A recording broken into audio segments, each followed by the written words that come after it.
বরগুনায় ধর্ষণের শিকার শিশু ও তার পরিবারের নিরাপত্তা দিতে জেলার ডিসি ও এসপিকে নির্দেশ দিয়েছেন হাইকোর্ট। বিচারপতি ফারাহ মাহবুব ও বিচারপতি দেবাশিস রায়চৌধুরীর হাইকোর্ট বেঞ্চ এই আদেশ দিয়েছেন। একই আদালত মাগুরায় ধর্ষণের শিকার হয়ে মারা যাওয়া শিশুর 14 বছর বয়সী বড় বোনকেও নিরাপত্তা দেওয়ার নির্দেশ দিয়েছেন।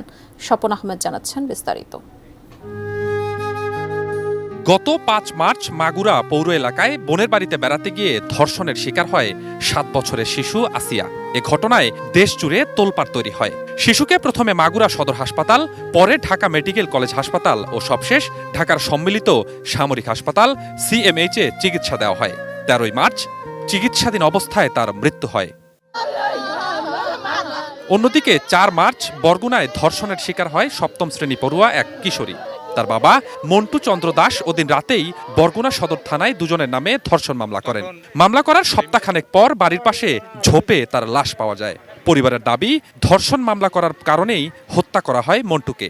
এসব ঘটনায় ধর্ষণের শিকার হওয়া ব্যক্তির পরিবারের সদস্যদের নিরাপত্তা নিয়ে অনিশ্চয়তা তৈরি হয়। এ নিয়ে সামাজিক যোগাযোগ মাধ্যম সহ বিভিন্ন জায়গায় সমালোচনার ঝড় ওঠে। অ্যান্টিব্যাকটেরিয়াল অ্যাডিটিভ যুক্ত সেরা ওয়াটার ট্যাঙ্ক বিশুদ্ধ পানিতে ব্যাকটেরিয়া জন্মাতে দেয় না। সম্প্রতি এসব ঘটনার শিকার হওয়া ব্যক্তির পরিবারের সদস্যদের নিরাপত্তা দিতে হাইকোর্টে রিট করেন 2 আইনজীবী।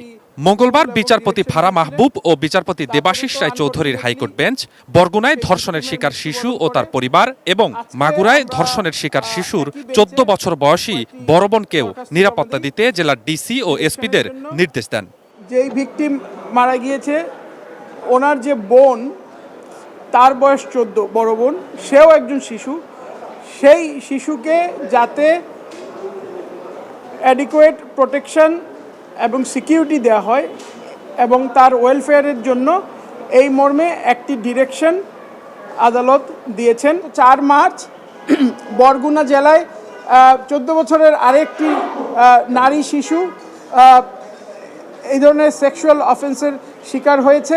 বরগুনার ডিসি এবং এসপিকে বলেছেন তার নিরাপত্তা নিশ্চিত করার জন্য এবং সামগ্রিকভাবে একজন সোশ্যাল ওয়েলফেয়ার অফিসার নিয়োগ দেওয়ার জন্য। স্বপন আহমেদ, এটি নিউজ, ঢাকা।